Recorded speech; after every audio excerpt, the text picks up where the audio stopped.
Hey, shalom. Welcome. Here we are again with another directed Hebrew immersion class. Today we are on the prophets. So we'll continue our working through the book of First Kings in the original Hebrew, chapter 12, verse 21 tonight. But first I was thinking let's just say a little prayer. And this is one that some people don't know. If you don't know it, I think this would be good to learn. It's usually when you wake up in the morning we say this, yeah? So a lot of people have it memorized. But if you don't, this is certainly a good prayer to learn, yeah? Is that clear? Is it focused? All right. So men say Modeh, women say Moda, right? The idea is, there we go. I just realized I'm not there. All right, so based on your sex, you say Modeh or Moda. So when you wake up, the sages teach us we're supposed to wake up like a lion and your feet touching the ground. I know for those of you over here in Asia, it won't be morning when you watch this, but this might be appropriate for those in the Western Hemisphere. So we say, Modeh ani lefanecha melech chai v'kayam, shechezarta bi nishmati bechemla, rabba emunatecha. So, Modeh, this is thankful, grateful. The word todah comes from the same root. Ani, am I. Lefanecha, before you, O Melech Chai, living God, the Kayam, and who persists or who stands, endures would be a good way to translate that. Shechezakta, and we saw the she last week. So this, of course, is rabbinical Hebrew, so it's going to have the she. That's asher. So who hechezakta. So chazar is to turn, right? Like to turn. And there's actually a play on words in the Gospels when Yeshua gives the little talk about not casting your pearls before swine. Well, he's saying don't. There's a bunch of play on words there, like the words for pearls and trample. They're very similar sounding in Hebrew, so he's teaching it as a mishlei, like a proverb, so it's easy to remember.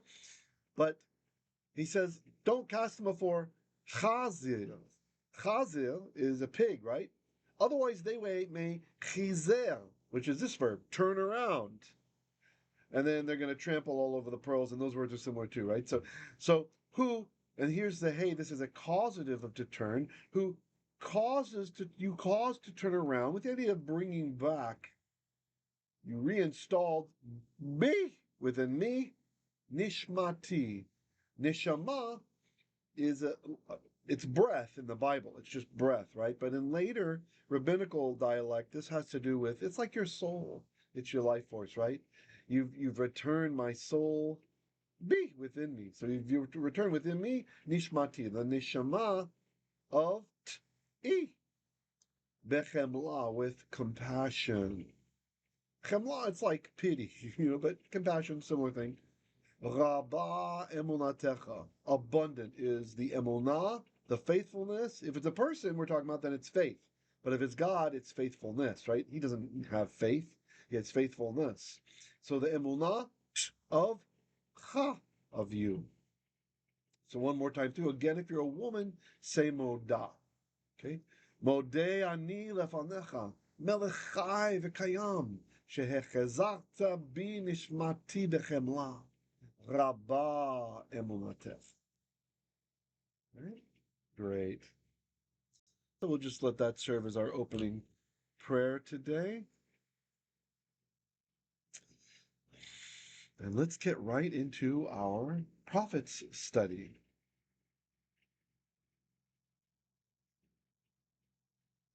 So here's what we did last time, right? We had all those notes. If you missed it, maybe do a screenshot and get the notes.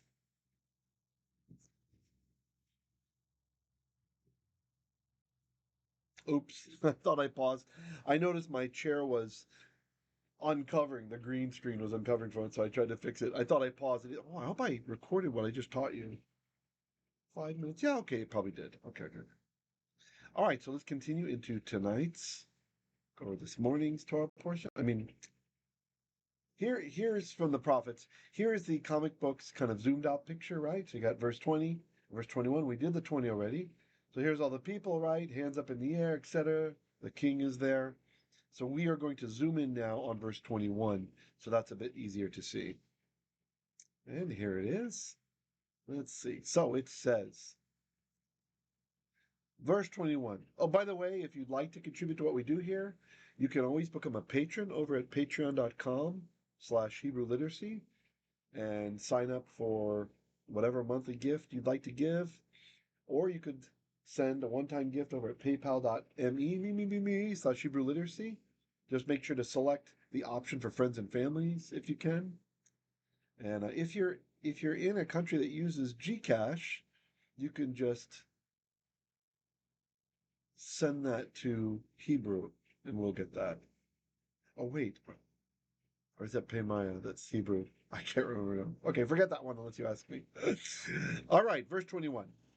vayavo am Yerushalayim, ויקהל et kol beit Yehudah, ואת sheivet Binyamin, 180,000 bachur. Okay, I'm going to stop there. That's a long verse. You're not going to read the whole thing yet. So vayavo. So here we've got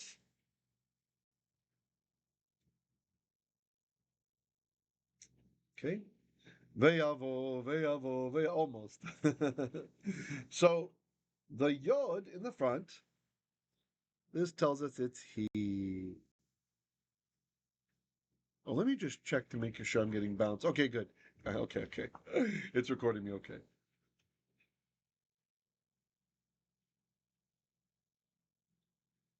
He. Okay. So when you prefix a yod to the front of the verb, that tells you it means he. He-man. Okay. And then bo, bo is to come, to arrive. Milchamah, welcome, or blessed is he who comes. Right? So yavo means he is coming or he will come. And then we have our wonderful vav conversive, which will change the aspect so that it means and he came and he arrived. Okay? So there is our verb. And here is the subject, right, as we would expect. And it is a proper name. So I'm going to go ahead and make that guy gray.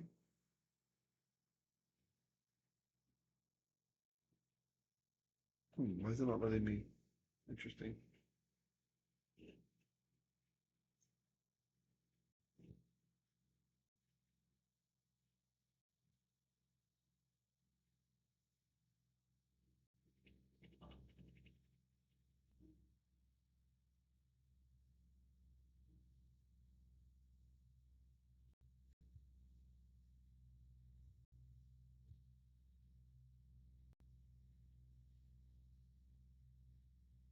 All right. Rechav Am. Then Rechav Am arrived. Where did he arrive, or where did he come to? Yerushalayim. And again, the thing we noticed in our class, haven't seen this in a commentary or anything, but just it seems characteristic of this prophet or scribe when he's recording the events, he seems to not like to use the hey locative. So we would have expected Yerushalayim with a little hey there on the end, right? Direction towards Jerusalem. Usually you'd find that at the end when someone's traveling there. Okay. But he doesn't, so that's okay. That's just some evidence that this was written in a different time period. Vayakheil et kol beit Yehudah. Interesting that that is there. So kahal, we should know this word. Kahal is a synagogue, an assembly, right? A congregation, right? So this is the verb to assemble. And it's got the yod in the front. So again, that's going to tell us he is the one doing the assembling. Yakhel means he is assembling or he will assemble. And then our vav conversive changes the aspect. Vayakhel means and he assembled. Who did he assemble? Et, the DDO, we don't translate. Definite direct object marker. Then we have a construct chain. Kol beit Yehudah.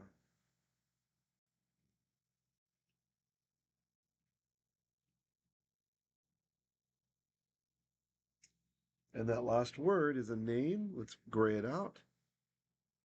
Yehudah.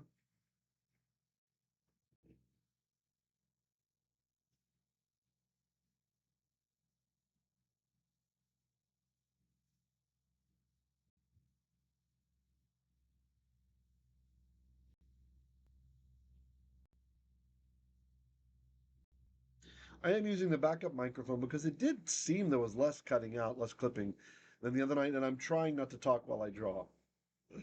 So, all right. So since that last word is definite, Yehudah is a name.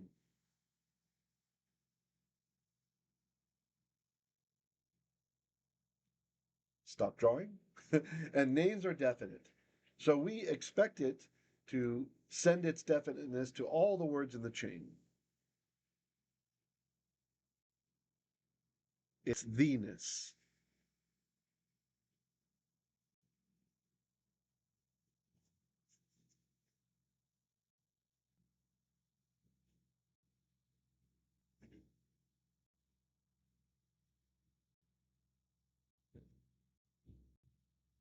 Good enough.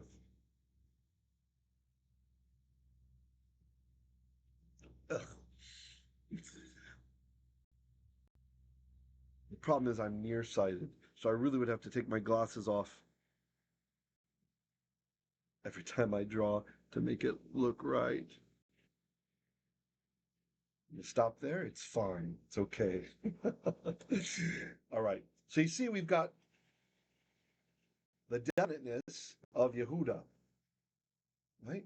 Because that's a name, that's definite. Remember, it can be definite if it's a name, or it has a suffix on it, or it has ha, the word for the, on there. All those things make it definite. And then his definiteness, his the-ness, will go to all, whoops, to all the other words in the chain, bam and bam.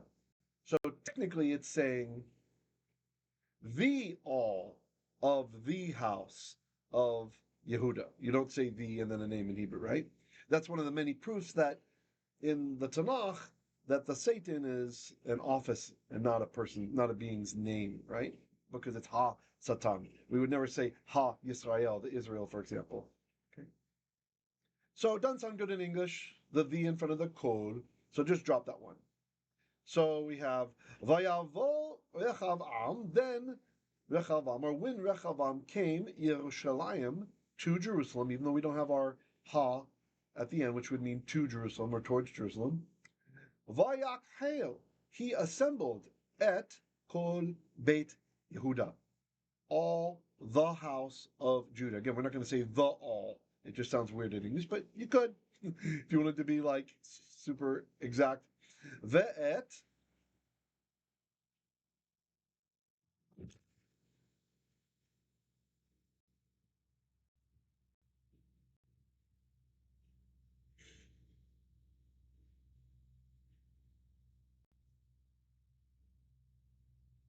not drawing, and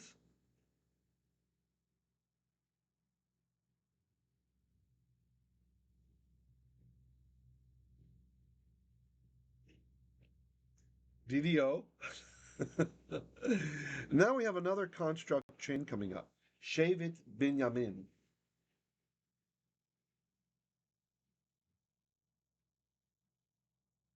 Shalom.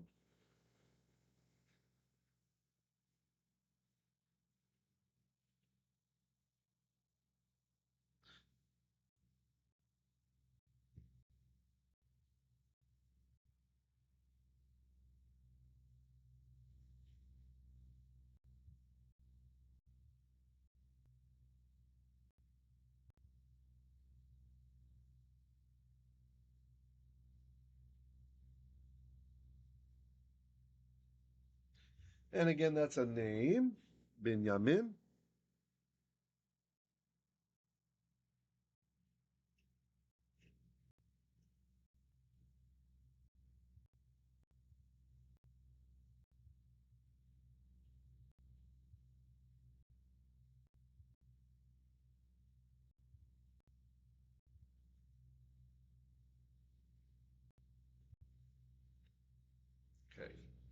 So it's definite.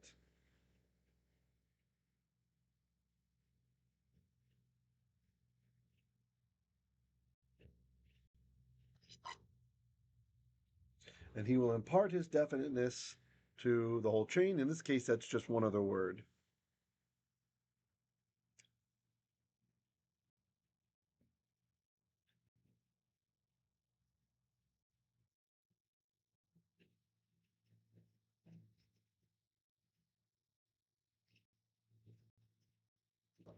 All right. So we will translate the the-ness from Binyamin is going to come over to this word, the sheivet, the tribe of Benjamin. Mea ushemonim elef. Mea means 100. 100.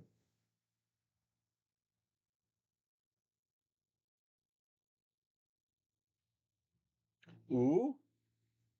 Well, that's just and. Why is it an u?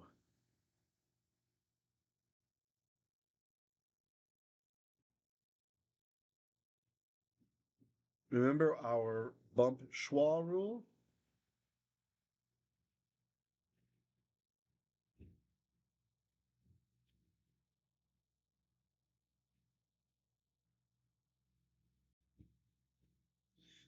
If the word begins with a labial, b, v, or p, or an m, that's another way you can think of this. They're all labials. That in Tagalog, it's easy. You make them with your labi, right, with your lips. B, v, m, p, or f, right? Those sounds made with the lips. If the first letter in the word is one of those magenta letters, then we make this an u. But it's not, it's a sheen. But that's why it's called the bump shwa rule. There's more to the rule than that. Or they have a shwa underneath. That's our bump shwa rule.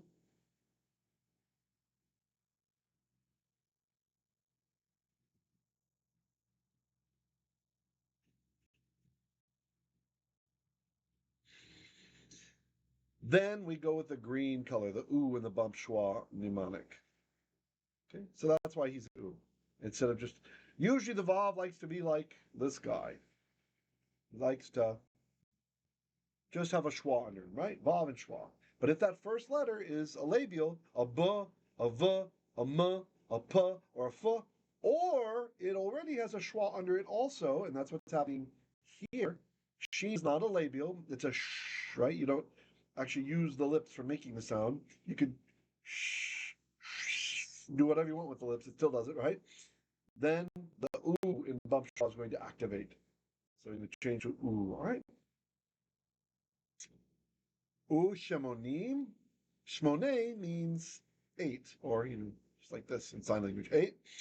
And when you put the plural ending im on the end of a number, usually that's the equivalent of putting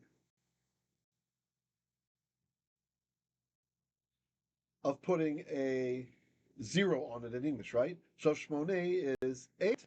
We say shemonim, that's 80.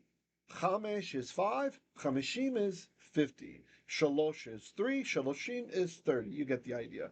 The only one it doesn't really work with so well is 10. You take the number for 10 and you put im on the end. Esrim means 20 instead of like 100, right? So for 100 we have the special word mea, right? Like the city Mea Sha'arim, or the area, Orthodox area in Israel. Okay.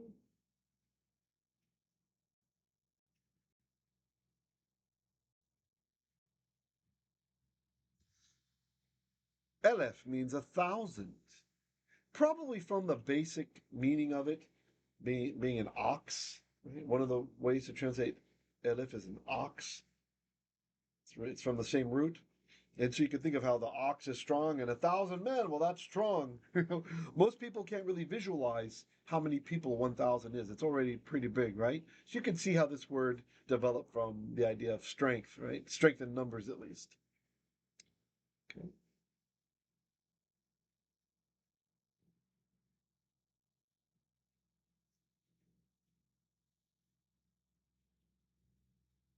Any comments or questions?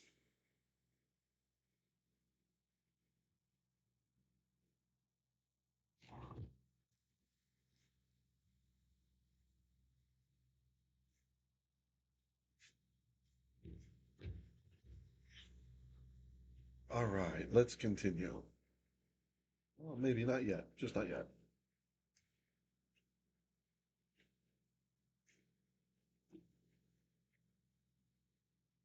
Okay, bachur. Bachur means a young man, like military age. Bachur, I'll say. This is an active participle of the verb asa, ayin sin hey, meaning to do or to make. So I'll say, bachur, I'll say. It's modifying bachur. It's agreeing with bachur. So a man, so me'a u'shemonim elef. Bachur, I'll say milchamah. Excuse me.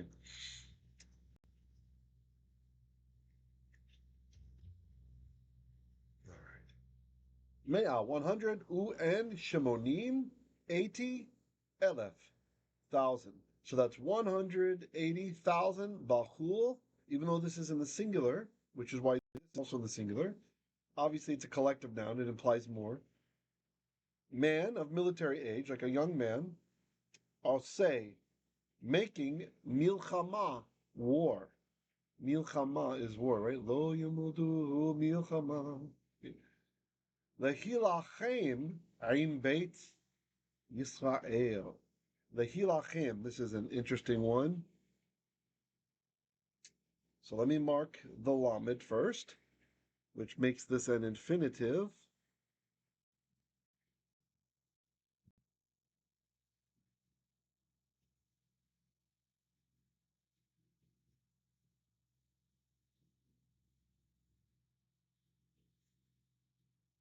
Two. Can you see that? Be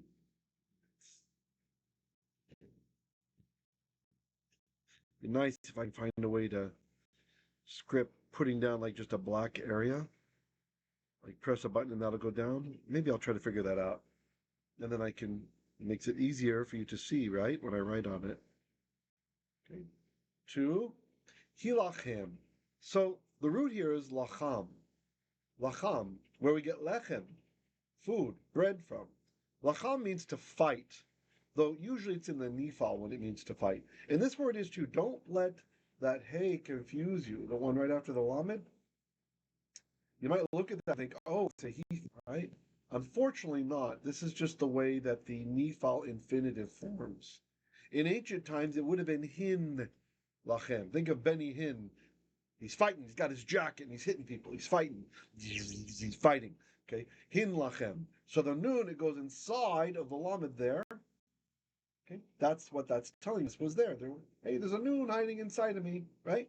So hin, Benny Hin lachem becomes hil lachem, right?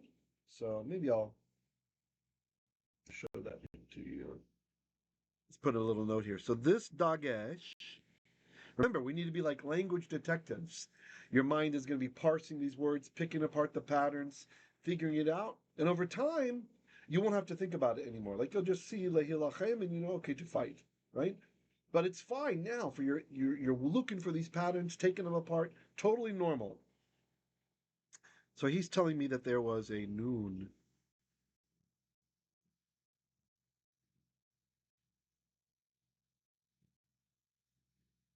There's a noon hiding in there. Some noon. Hin lachem. And the preformative noon is the signature of the Nifal, right? And even though this is not passive, it's not always passive, right? For example, like the Nifal of Yada can mean to make known, actually. So it doesn't always work the way that you think it works with the verbal formation, but it's pretty orthogonal, yeah. It's pretty accurate. Like 85% of the time you can guess he feels going to be causative, right?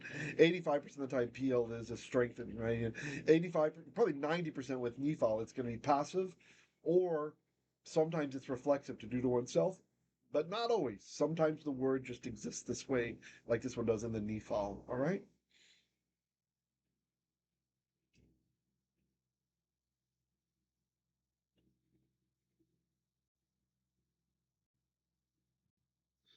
Nifal binyan.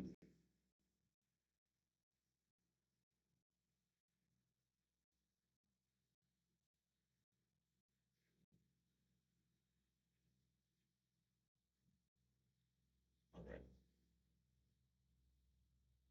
So these young men, military-age men, all say milchamah. They make war. להלחם, for fighting. He fights and fights and fights and fights and fights. Itchy and scratchy show. Okay, aim. Sorry, beit Yisrael. Aim with. And now we have a construct.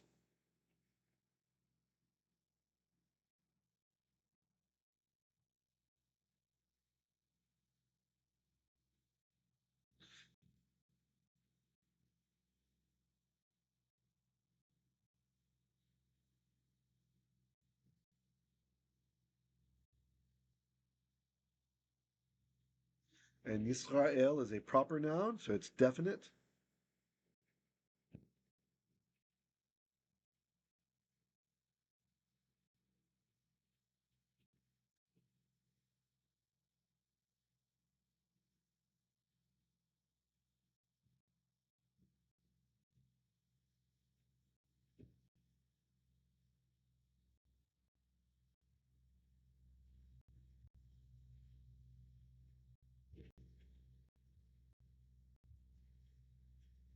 Okay.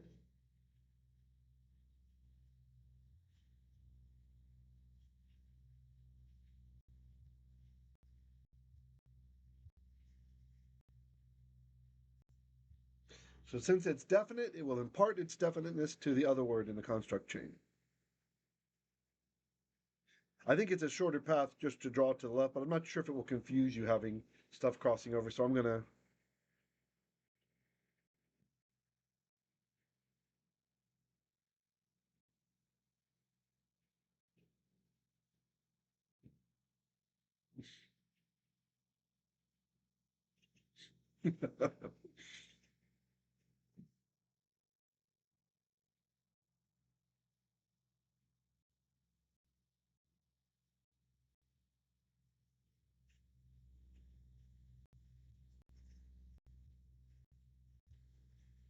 All right, so because of the definiteness of Yisrael, that's the amber color taking over there, we have to translate the house of Israel. All right, so let me get out of the way.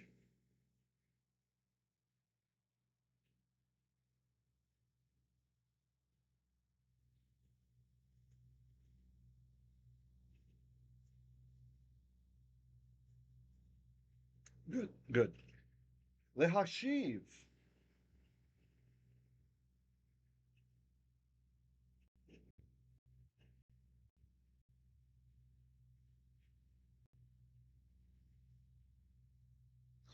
So that's an infinitive. To hashiv. It's a hifal. Binyan. I think, what colors am I choosing for that these days? All right, I'll use red like the old days. I used to use red to mark hifal.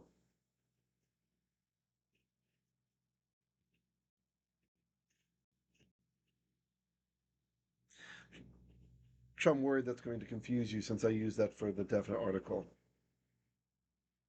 All right, we'll use it. We'll use the cyan, yeah? It's like a modifier for the verb. I think that'll work.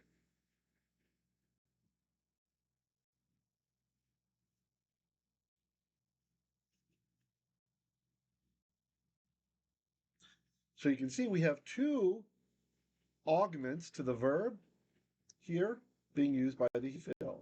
So the verb is actually shuv. Sheen, vav, beit. Shuv is return.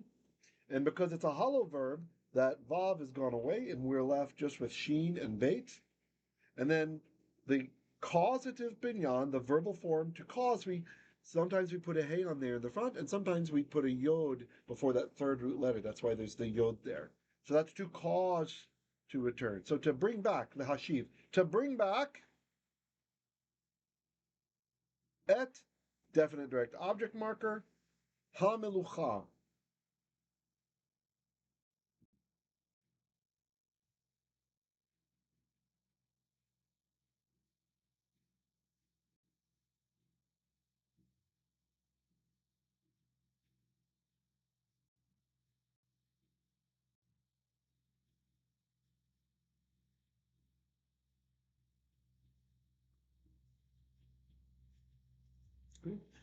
So the mark of the definite article, the ha, the patach, and the dagash, right?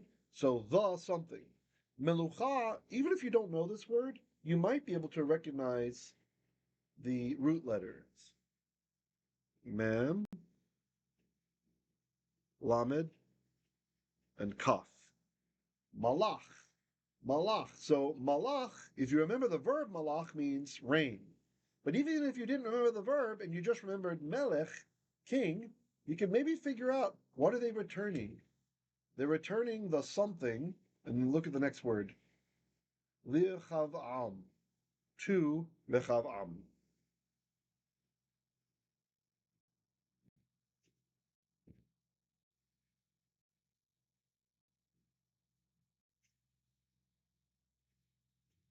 To Rechav'am.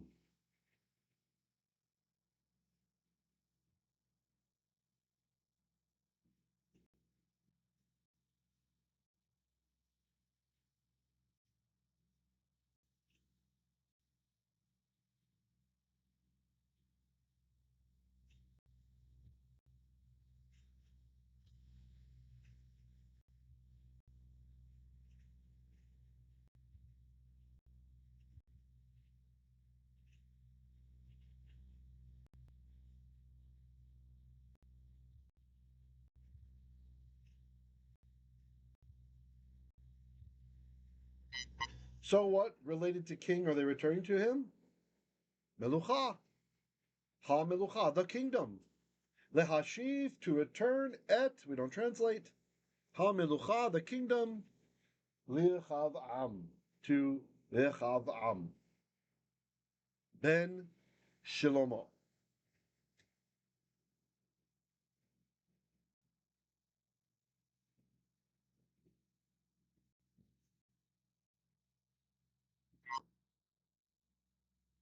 Civil War.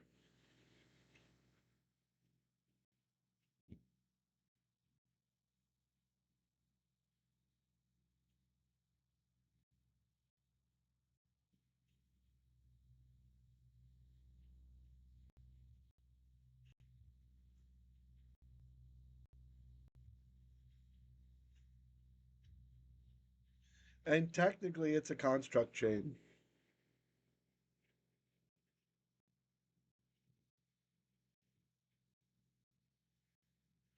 And you can tell it's in construct. Look here. Bain means son, but Ben means son of, right? And Solomon is definite because it's a name.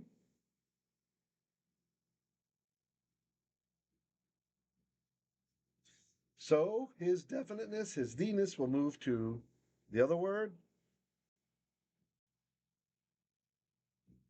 So since Solomon is like a the, we say we take its definiteness, carry it over to Ben, the son of Solomon. So Lichav'am to Lichav'am, the son of Solomon, Ben Shlomo. Okay, that seems like a good chunk of time. Any comments or questions? And really, there should be a sof pasuk here.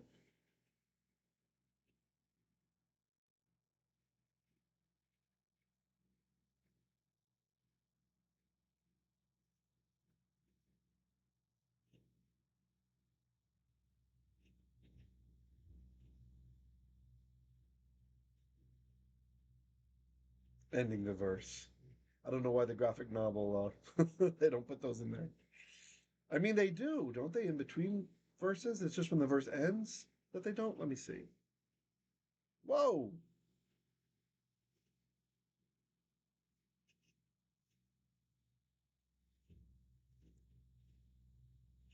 All right, because it's a single verse here. Yeah, I think when they stack the verses together, they put it there. It must have been an oversight that when it's at the end of the last verse they're showing in a frame, they don't include the sof pasuk. This is like the period in English, right? So, all right, guys, you have a great day ahead or night ahead. May you sleep soundly with shalom. Keep working on your Hebrew. Be encouraged. Chazak, chazak, v'nit chazek. Even though we don't have to say that now, we can. And I look forward to seeing you guys tomorrow for Kohelet. We're in the book of Ecclesiastes. How interesting. Shalom, shalom.